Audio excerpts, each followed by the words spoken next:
Anybody can criticise anyone.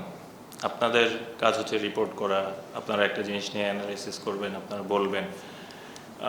But then again আমার কাছে মনে হয় সব কিছুরই একটা লিমিট থাকে, এবং অ্যাট টাইমস আমি বিশ্বাস করি যে ওই লিমিটটা সবাই ক্রস করে ফেলে।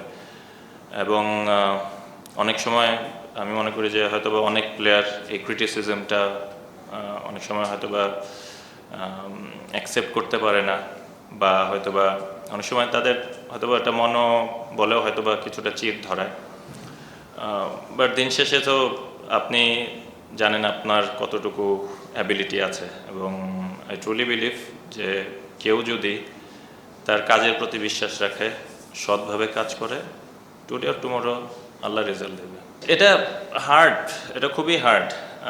আমি যেটা প্রথমে বললাম যে আমি যদি বলি এখন যারা লেট মিডল অর্ডার বাংলাদেশ টিমে ব্যাটিং করছে, জাকের ব্যাটিং করে, আরও অনেকেই ব্যাটিং করছে, it's not easy, it's really tough. Specially টি-20 ক্রিকেটে আপনি গিয়েই প্রথম বলে 6 মারা 4 মারা, ইটস নট দ্যাট ইজি। এবং we are not like gigantic big hitters.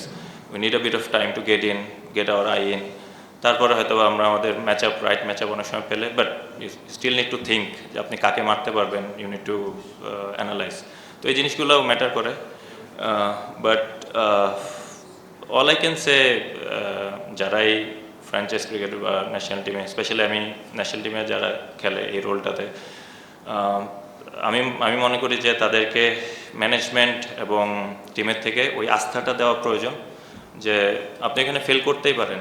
It's easy to fail, I think, but it's really hard to get that success rate going.